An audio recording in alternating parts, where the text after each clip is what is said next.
ఒక mega entry ఇచ్చారు social media. అప్పుడు తెలిసింది మీరు ఎంత యంగ్ కూల్ హ్యాపీనింగ్. ఆ క్యాప్షన్స్ ఏంటి సార్? ఆ క్యాప్షన్స్ ఏంటి?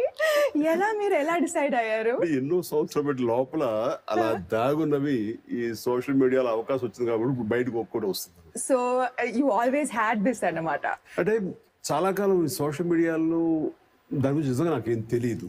సో మనం ఏదైనా చెప్పాలనుకుంటే కనుక ప్రెస్ మీట్ పెట్టుకుంటాం, లేకపోతే ప్రెస్ నోట్ రిలీజ్ చేస్తాం, ప్రెస్ కాన్ఫరెన్స్ ఉంటుంది. అలాగా మనం అనుకున్నది పబ్లిక్ చెప్పొచ్చు అనుకున్నాను, కానీ the impact of social media ఎంత పవర్ఫుల్ గా ఉంటుంది అన్నది నేను చాలా లేట్ గా రియలైజ్ అయ్యాను.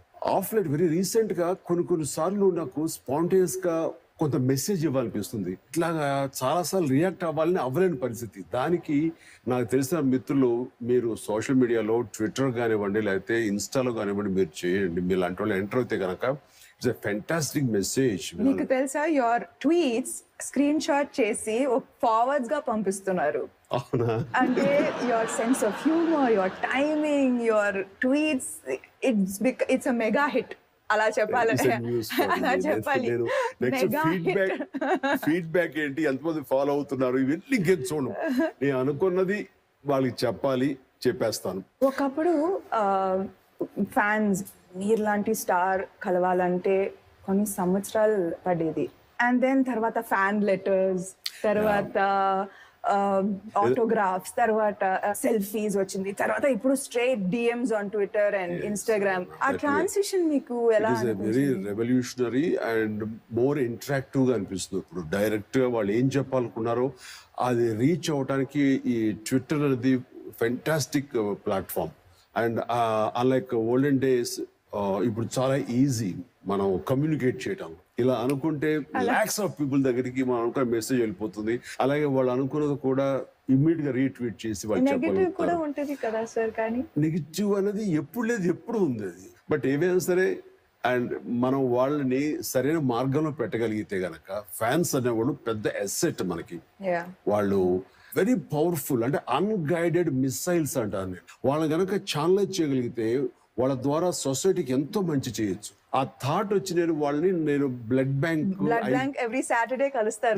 అలా కలిసి చేసేవాడిని. వాళ్ళు చాలా మోటివేట్ అయ్యారు. అండ్ వెరీ రీసెంట్ కోవిడ్ టైంలో కూడా చాలా చోట్ల నేను ప్లాస్మా డొనేట్ చేయండి అని, చాలా మంది బ్లడ్ డొనేట్ చేయండి అని నేను మెసేజ్ ఇవ్వడం ద్వారా, నేను ప్రాక్టికల్ నేను ఇవ్వడం ద్వారా వాళ్ళందరూ ముందుకు వచ్చారు. వాళ్ళందరూ ఇవ్వటం మొదలు పెట్టారు. డిజిటల్ ఇది వచ్చిన తర్వాత ఇంకా మోర్ ఇంటరాక్టివ్ గాను మోర్ క్లోజ్ అయ్యామనిపిస్తుంది ఫ్యాన్స్ అండ్ మేము. ఫస్ట్ డౌట్స్ ఏం లేదా సార్? ఇన్స్టాగ్రామ్ డిఎం ఏంటి, ట్విట్టర్ అది ఎలా? హూ వాజ్ యువర్ కోచ్ ఇంట్లో? రామ్ చరణ్. నేను చరణ్ అడిగేవాడిని ఏంటి ఇదంతా, తను నేర్పేవాడు అనమాట నాకు. అలా పికప్ చేశాను. ఒక్కసారి నేను దృష్టి పెట్టలే గానీ అండ్ ఈజీగా పికప్ చేసేస్తాను. ఇప్పుడు వాడికంటే స్పీడ్ గా ఉన్నాను అంటున్నారు అందరూ. నాకు ఇంకా తెలియదు కొన్ని థింగ్స్, రీపోస్ట్ ఇది అవన్నీ నాకు కొంచెం. So now your pro is it? Wow, wonderful. And me captions అదిరిపోయింది సార్. మీ క్యాప్షన్స్ ఇన్స్టాగ్రామ్ లో even Diwali, happy Diwali night and with my night. So అది పట్టుకొని మేము ఒక గేమ్ డిసైడ్ చేసాం. And so me throw back pictures కొన్ని ఈ స్క్రీన్ మీద వస్తుంది.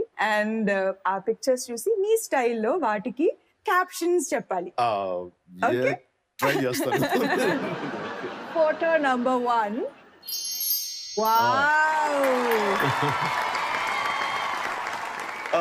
ఇది నేను ఎన్సిసిలో ఉండగా ఆర్డిసి క్యాంప్, ఎనీ కెడెట్ కి, ఎన్సిసి కెడెట్ కి ఆశ ఢిల్లీ రాజ్పథ్ లో మార్చింగ్ చేయాలని. ఇంకా అది అల్టిమేట్ స్టూడెంట్ గా, నేను కెడెట్ గా. ఆ రకంగా అది నేను మా కాలేజ్ చెప్పాలంటే మన ఆంధ్రప్రదేశ్ నేవల్ టీమ్ ని లీడ్ చేస్తూ ఢిల్లీ వెళ్ళి అక్కడ రాజ్పథ్ మీద మేము మార్చింగ్ చేసినప్పుడు ఆ టైంలో తీయించుకున్నటువంటి ఫోటో.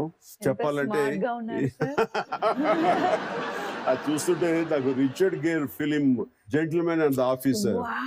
ఎందుకంటే క్యాప్షన్ అంటూ అడిగితే నేను క్యాప్షన్ గా a disciplined soldier. A disciplined soldier.